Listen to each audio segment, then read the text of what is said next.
নমস্কার বন্ধুরা, শানবি কুকিং ব্লগের আবার একটি নতুন রেসিপিতে আপনাদের সবাইকে স্বাগত জানাই। আজকে আমি চাল দিয়ে সকালের ব্রেকফাস্ট কিংবা রাত্রের ডিনার রেসিপি আপনাদের সঙ্গে শেয়ার করব। এটা আপনারা মিষ্টি গুড় বা পায়েস কিংবা এইভাবে আলুর তরকারির সঙ্গেও পরিবেশন করতে পারেন। তো চলুন বন্ধুরা, আজকের রেসিপি শুরু করা যাক। এখানে আমি প্রায় 400 গ্রাম মতো চাল ভিজিয়ে দিয়েছিলাম। আমাদের যে রেগুলার চালের ভাত হয় সেই চাল নিয়ে নিলেই হবে, তবে এর জায়গায় আপনারা গোবিন্দভোগ চাল দিয়েও এটা বানিয়ে নিতে পারেন।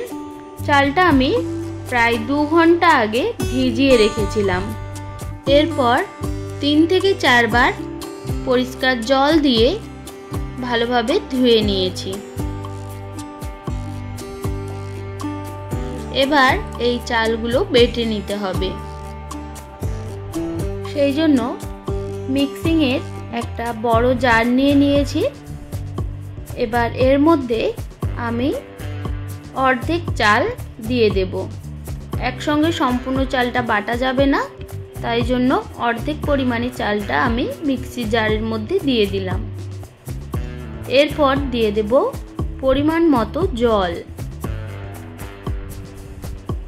প্রায় 1 কাপ পরিমাণে জলের ব্যবহার করেছি। এবার একটা মিহি পেস্ট বানিয়ে নিতে হবে। বানানো হয়ে গেছে,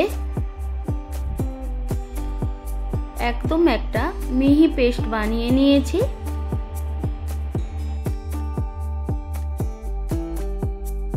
এরপর এই ব্যাটারটা একটা পাত্রে ঢেলে নেব, আর একইভাবে আমি বাকি চালগুলো বেটে নেব। সম্পূর্ণ ব্যাটার আমার রেডি হয়ে গেছে। এটাও আমি একদম মিহি পেস্ট বানিয়ে নিয়েছি। আর এতটা ঘন ব্যাটারের আমাদের প্রয়োজন নেই, তাই জন্য এতে আবারও জল মেশাতে হবে। তাই জন্য আমি কিছুটা পরিমাণে ব্যাটার তুলে রাখলাম। এবার এর মধ্যে অ্যাড করে দেব স্বাদ মতো নুন, আর দিয়ে দেব পরিমাণ মতো জল। এবার এটা খুব ভালোভাবে মিক্স করে নিতে হবে।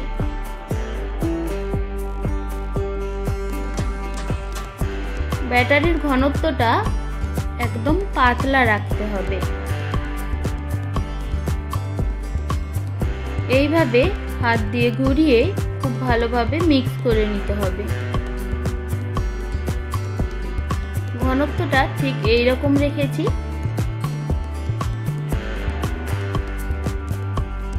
বুঝতেই পাচ্ছেন, একদমই পাতলা একটা ব্যাটার তৈরি করে নিয়েছি। এরপর ওভেনের ওপর একটা কড়াই বসিয়ে দিলাম। কড়াইটা হালকা গরম হয়ে গেলে এবার একটা ছোট বাটির 1 বাটি করে ব্যাটার এর মধ্যে দিয়ে ঘুরিয়ে নিতে হবে। এরপর ঢেকে রেখে দেব 1 থেকে 2 মিনিটের জন্য। এবার ঢাকনা সরিয়ে আবারও উল্টো সাইডটা উল্টে দিয়ে আরো কয়েক সেকেন্ড মতো ভেজে নিতে হবে।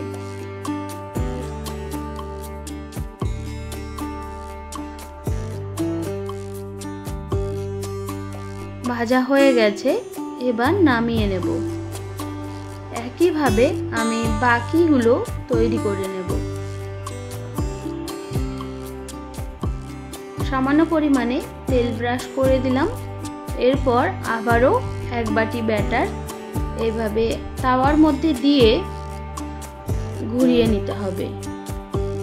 আবারও ঢেকে দেব।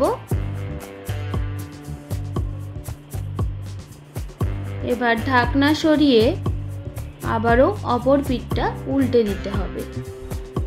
এর ব্যাটারের মধ্যে আপনারা নারকেলের ব্যবহারও করতে পারেন।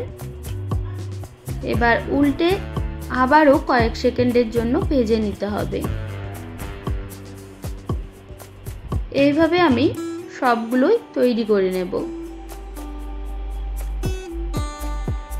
এইভাবে আপনারা যে কোনো সকালে ব্রেকফাস্ট কিংবা রাতের ডিনারে বানিয়ে নিতে পারেন। এটা পায়েস কিংবা গুড় কিংবা আলুর তরকারি সব কিছুর সঙ্গেই ভীষণ ভালো লাগে। আশা করি আজকের রেসিপি আপনাদের ভালো লেগেছে। ভালো লেগে থাকলে একটি like, comment, share and subscribe করে পাশে থাকার অনুরোধ রইল।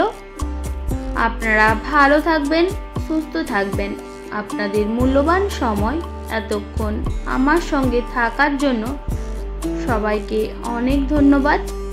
দেখা হচ্ছে আবার নতুন কোনো রেসিপির সঙ্গে।